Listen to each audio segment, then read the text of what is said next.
बेशुमार किताबें लिखी हैं स्पिरिचुअल हीलिंग पे और स्पिरिचुअलिटी पे, जो कि बेस्ट सेलर थी, जिसमें से एक बुक है 7 स्पिरिचुअल लॉज ऑफ सक्सेस। ये 7 स्पिरिचुअल लॉज इतनी ज्यादा डिटेल में है कि बैक वक्त हम डिस्कस नहीं कर सकते, लिहाजा हम उसमें से आज पहला लॉ ऑफ प्योर पोटेंशियलिटी को डिस्कस करेंगे।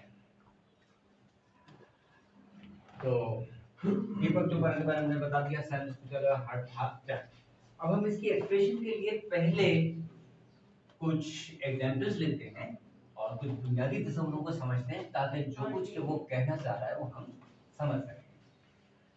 कंप्यूटर को हमारी आम जिंदगी का हिस्सा है। हम जानते हैं इसमें एक हार्डवेयर होता है जो कि नजर आ रहा होता है, एक सॉफ्टवेयर भी होता है, नजर नहीं आता मगर होता है। तो इसी तरह से एक फिजिकल वर्ल्ड है, ये चांद सूरज सितारे कायनात जिसको जो हमें नजर आ रही है, और उसके पीछे एक स्पिरिचुअल वर्ल्ड है, जैसे कि सॉफ्टवेयर होता है नजर नहीं आता मगर होता है। तो एक फिजिकल वर्ल्ड है, एक स्पिरिचुअल वर्ल्ड है, और बात है। दूसरी चीज है इसमें फिजिकल लॉ, स्पिरिचुअल लॉ। तो ऑब्वियसली फिजिकल लॉ से तो हम अच्छी तरह वाकिफ हैं, न्यूटन के लॉज, आइंस्टाइन के लॉज वगैरह वगैरह जितने भी साइंसदानों के लॉज हैं, ये सब फिजिकल लॉज के हैं, फिजिकल वर्ल्ड के हैं। कुछ स्पिरिचुअल लॉज भी हैं और वो बाज़ दफा बिल्कुल फिजिकल लॉज से हटे हुए होते हैं और वो स्पिरिचुअल वर्ल्ड के हैं। For example law of attraction physical world में देखें तो आपको मिलेगा कि G S pole N pole को अट्रैक्ट करता है, पॉजिटिव चार्ज नेगेटिव चार्ज को अट्रैक्ट करता है। यही लॉ जो स्पिरिचुअल वर्ल्ड में बिल्कुल उल्टा है।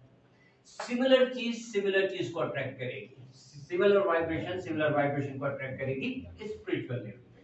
तो इस वजह से स्पिरिचुअल लॉज अलग है, फिजिकल लॉज अलग है। फिजिकल लॉज से हमारी टेक्नोलॉजी डेवलप होती है और स्पिरिचुअल लॉज से हमारी अखलाकियात एथिक्स बनती है। अच्छा, उसके बाद है स्टेटमेंट ऑफ द लॉ। उसमें वो बयान करता है कि the true nature is pure consciousness. Pure consciousness कह देते हैं हम ये लफ्ज, लेकिन कांसेप्ट क्लियर नहीं होता। हम दूसरे लफ्ज को क्लियर करने की कोशिश करते हैं एग्जांपल से। देखिए जी, फैन चल रहा है, इस फैन के अंदर सर्किट है और सर्किट से पीछे इलेक्ट्रिसिटी है। असल में जो ये हवा मिल रही है, हमें मिल रही है इलेक्ट्रिसिटी के साथ। ये सर्किट और ये फैन ये तो महज इसके अलायकार है। हमें जो असल काम हमारा हो रहा है वो जरिए से हो रहा है इलेक्ट्रिसिटी के। तो इसी तरह इंसान 3 सतहों पे है। फिजिकल बॉडी, ये जो गोश्त की बॉडी नजर आती है, ये तस्वीर में यहाँ है। स्पिरिचुअल बॉडी ये बाकायदा तजर्बाती तौर पे साबित है और ये कोई ऐसा अजीम शान तजर्बा नहीं है, आम लोग कर सकते हैं। पर्सनली मैं कर चुका हूं। एक स्पिरिचुअल बॉडी होती है जो लाइट से बनी हुई होती है और इसमें ऐसे मर्ज होती है, समझ लीजिए जैसे रेत होती है, पानी उसमें जाके मर्ज हो जाता है, अलग से नहीं होता। तो बिल्कुल ये हमारी फिजिकल बॉडी में स्पिरिचुअल बॉडी या एस्ट्रल बॉडी भी कहते हैं इसको, वो मतगम हुई होती है जिससे रेत में पानी। अच्छा, अब बात यहाँ पर भी है, जैसे यहाँ पे बात खत्म नहीं हो गई थी, उससे पीछे थी। ये भी बॉडी है, असल इंसानी वजूद नहीं है। असल इंसानी वजूद है प्योर कॉन्शियसनेस, जो कि वाइब्रेशन की शक्ल में होता है। तो ये जो कहता है दीपक चोपड़ा कि the nature of pure, the nature is pure consciousness, हमारी जो ट्रू नेचर है वो प्योर कॉन्शियसनेस है, यानी असल में हम वाइब्रेशन पर मुश्तमिल है। दरहकीकत ये फिजिकल बॉडी स्पिरिचुअल बॉडी ये तो अलग है। जैसे काम इलेक्ट्रिसिटी से हो रहा है, सर्किट पंखा महज अलग है। तो पहला नुक्ता वो अपने लॉ का बयान करता है कि the true nature is pure consciousness. ठीक है। अच्छा, दूसरा है pure consciousness is sold the all creations. अब ये भी जुमला ऐसा है जो समझने वाला है। फिर हम मिसाल पे वापस जाते हैं, एक और दूसरी मिसाल लेते हैं। कंप्यूटर में आप लोग जानते हैं, हम सब जानते हैं, एक कीबोर्ड होता है, ये आपका एलसीडी होता है, इसके अलावा आपका प्रोसेसर या सीपीयू होता है। अब कंप्यूटर कैसे काम करता है? कंप्यूटर काम करता है कीबोर्ड के जरिए।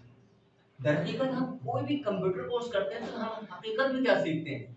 कीबोर्ड को ऑपरेट करना। बाकी सारा काम तो सीपीयू करता है, कंप्यूटर करता है। ठीक है, तो अब क्या कहता है कि pure consciousness is source of all question. अब अगर उसे कंप्यूटर से मिसाल लें, जितनी वीडियोस, अरबों वीडियोस पड़ी हुई है दुनिया भर की इसमें, और वो हम कैसे हासिल कर सकते हैं?